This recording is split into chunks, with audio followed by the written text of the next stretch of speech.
would you say are the biggest challenges that you're facing, not just with Pace PR, but within your industry overall?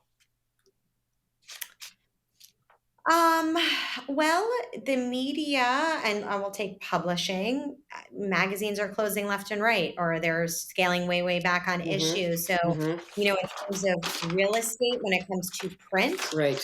much, much smaller Yeah. landscape for sure. I would say there's just a lot more competition, meaning there's, 10 years ago, there wasn't as many startups as there are now. And all these startups want Mm-hmm. PR, and want to Mm-hmm. get. And so there's just more competition Mm-hmm. um, out there for sure. And I think too, like we have a thought leadership division where we work with a lot of political pundits and Great. lawyers and Mm-hmm. folks that can kind of like insert themselves in the news Mm-hmm. conversation.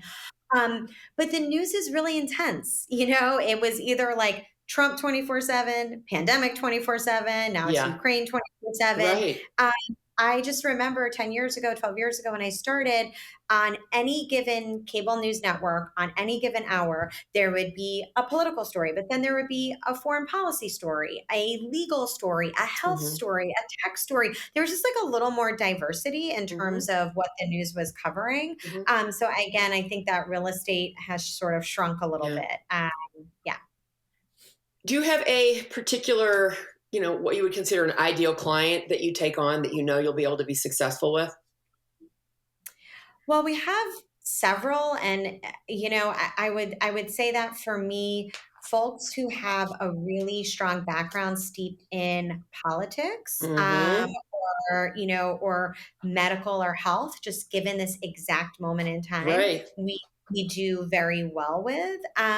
But we have a really, really strong business division where we have a lot of clients in climate sustainability, which Mm-hmm. has a really rewarding and growing sector for us.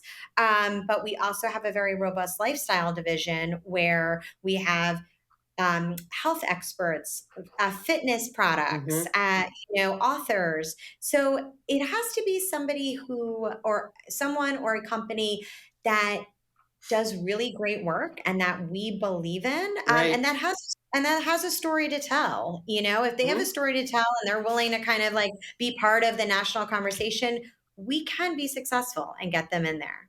Mm-hmm. Uh, can you say a little bit about your financial model? Sure, we do a monthly retainer, Okay. and so that's across the board for all of our clients. Our rates range between 5,000 and 15,000 a month, and Mm-hmm. typically speaking, we sign 6-month contracts to start. Got it. Okay. That's fantastic. And what is your goal? Like, how many placements per month is your goal to get somebody in? Is it, getting them on TV, getting them in the newsprint? How does that figure? So it totally depends just on what the goals are with the Sure. clients. I mean, for our political clients, they're on TV a couple times a week. Mm-hmm. Yes. For our lifestyle clients, they might do one hit a month, Mm-hmm. on TV, because there's just not as many segments for like to demo, a cooking segment or Right. a Right. fitness segment.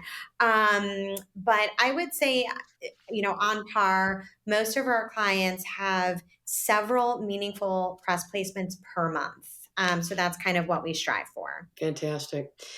What, if anything, bugs you about your industry? What bugs me? Mm-hmm. What bugs me? It's kind of a double-edged sword. Like what bugs me is how constant it is all the time, but also I enjoy that because I like to be busy, Mm-hmm. but it moves really fast. I think I just wish on most days I was like 10% less busy, and had like a little more time to think more strategically. Uh-huh. I think that, and I think in terms of like client gripes, I think a lot of clients sort of think that they should, have its segment on the Today Show, or be featured in the Wall Street Journal, Yeah. like Right. a week. And so it's getting them to understand sort of how it works really, Hmm.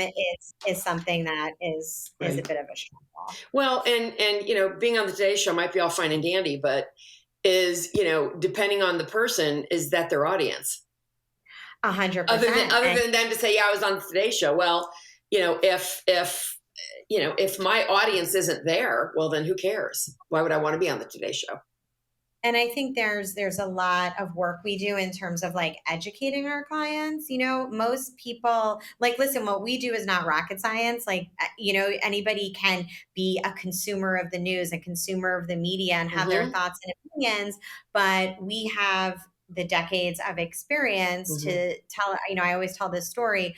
I had a client who wrote a book, and she did a really cute segment with live with Kelly and Michael, a huge show. And then she did a radio show in Minneapolis, where she was from, promoting her book. And she sold more copies of her book doing the radio Many, show than she yeah, did. right. Because of the So audience, exactly. that's exactly right. Yeah. So yeah, I think there is a fair amount of that, of Hmm. just, and then we have some clients over the years who thought, well, why do I need to pay them? I could do it myself and pitch myself, and usually doesn't end well. when Yeah. when Well, that I say it all the time, and I will say it again here, that stay in your lane, in your own genius, and hire people to do the things in their genius. I agree with you. Yeah. So that leads me to a question about when you get your clients, have they already been wasting money with some trying to do it themselves or some other PR company? Like, what are the experiences they've had, or have they even had any when they come to you? It's totally across the board. Yeah. Some clients have done absolutely zero to put themselves out there. Hmm. Many have worked with other agencies or other publicists, Hmm.